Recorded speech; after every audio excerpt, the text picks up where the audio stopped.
देखिए, आज हम लोग बात करने के लिए आए हैं D pharm exit examination regulation जो आया है 2022, उसके बारे में हम लोग आज बात करेंगे।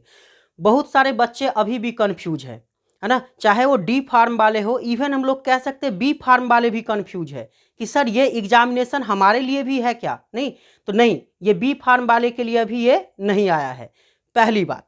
दूसरी बात कि ये D pharm exit examination regulation जो आया है 2022, इसके बारे में हम लोग जानकारी लेंगे, क्योंकि बहुत सारे बच्चे अभी भी कंफ्यूज है। सबसे पहला चीज कि ये नोटिफिकेशन जो आया पीसीआई के द्वारा आया, नहीं, कब आया ये, तो ये 24 फरवरी 2022 को आया। 24 फरवरी 2022 को एक नोटिस आता है फार्मेसी काउंसिल ऑफ इंडिया के द्वारा, नहीं, जिसका नाम क्या था आपका, डी फार्म या diploma in pharmacy exit examination regulation 2022।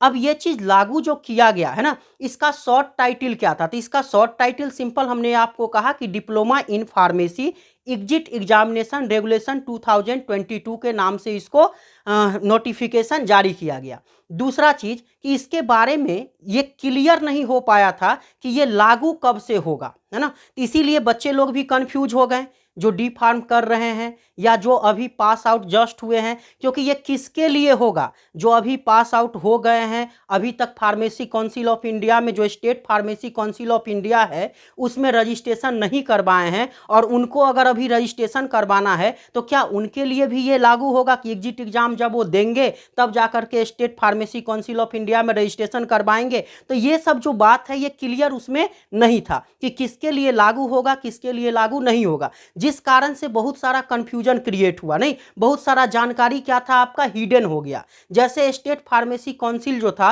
वो क्या कर दिया, रजिस्ट्रेशन करना रोक दिया, नहीं, कि अभी नहीं करेंगे इस पे जब तक कि कोई नोटिफिकेशन फर्दर पीसीआई के द्वारा नहीं आता है। बाद में जाकर के पीसीआई ने फिर से एक नोटिफिकेशन जारी किया और उसमें कहा गया कि जब तक कि एग्जामिनेशन अथॉरिटी, है ना, मतलब कहने का कि एग्जाम को कंडक्ट करने के लिए जो एग्जामिनेशन अथॉरिटी चाहिए, जब तक वो क्लियर नहीं हो जाता है, जब तक ये आपका रेगुलेशन चालू नहीं हो जाता है, तब तक के लिए आप रजिस्ट्रेशन करते रहिए। तो फिर स्टेट फार्मेसी काउंसिल जो है वो क्या करना स्टार्ट कर दिया, रजिस्ट्रेशन करना स्टार्ट कर दिया, जो पास आउट स्टूडेंट थे डी फार्म वाले उनके लिए।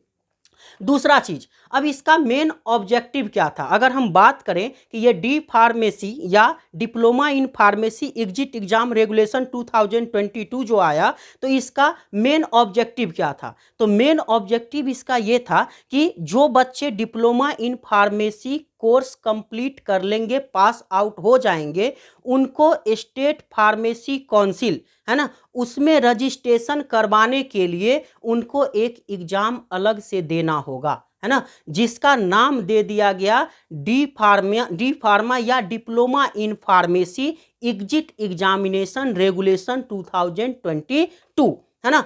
तब जब जब बच्चे ये दे लेंगे, है ना, एग्जिट एग्जामिनेशन पास कर लेंगे, तब जाकर के state pharmacy council of India में उनका रजिस्ट्रेशन हो पाएगा। तो एक तो ये इनका ऑब्जेक्टिव था diploma in pharmacy exit examination regulation 2022 का। दूसरा चीज कि इसका जो डिटेल होगा, है ना, मतलब एग्जाम कब होंगे, कैसे होंगे, क्या क्या क्वेश्चन आएगा, कहाँ से आएगा, क्या सिलेबस होगा, इस सब के बारे में total pharmacy council of India time to time बताएगा। ये चीज़ फ्रीक्वेंसी था उसका कि स्कीम जो भी होगा या सिलेबस से रिलेटेड टेस्ट का जो सिलेबस होगा उससे रिलेटेड जितना भी पॉइंट ऑफ व्यू होगा वो pharmacy council of India time to time बताएगा, जो उसका एग्जामिनेशन अथॉरिटी होगा वो आपको जानकारी देगा उसका, है ना। तो ये फ्रीक्वेंसी था उसका।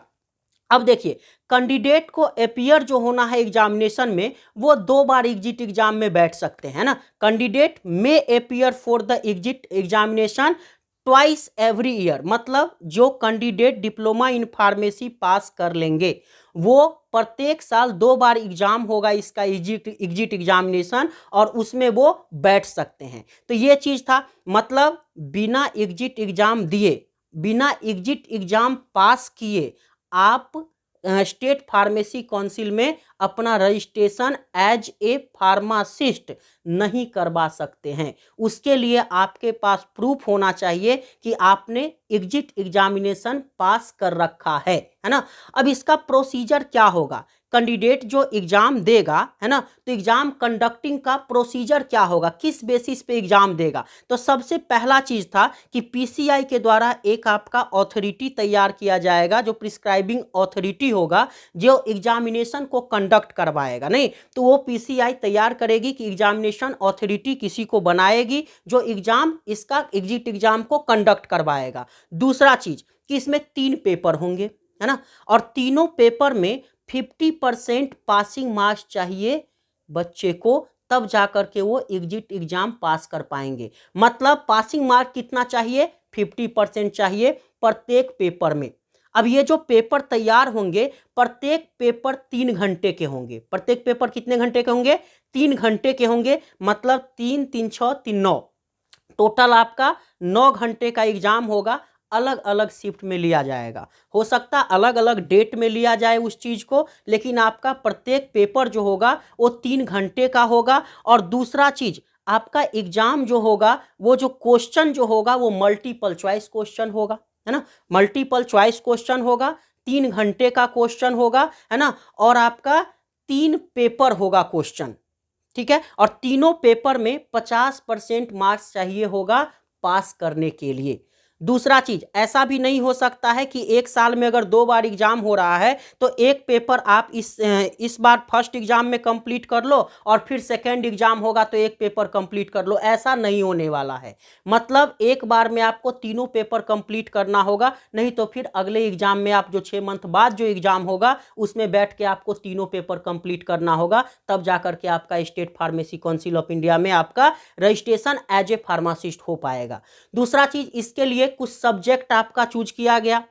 जैसे सब्जेक्ट क्या क्या होगा, तो जैसे आपका फार्माकोलॉजी होगा, फार्माकोग्नोसी होगा, आपका फार्मास्यूटिकल केमिस्ट्री होगा, बायोकेमिस्ट्री होगा, हॉस्पिटल एंड क्लिनिकल फार्मेसी होगा, फार्मास्यूटिकल जूरिस्प्रूडेंस होगा, ड्रग स्टोर मैनेजमेंट होगा, नहीं, और फार्मास्यूटिक्स होगा। तो ये सब सब्जेक्ट है जो आपके क्वेश्चन में इसी से आपके पेपर में क्वेश्चन आएंगे, है ना। तो ये सब सब्जेक्ट था। लैंग्वेज पेपर का इंग्लिश रहेगा, है ना।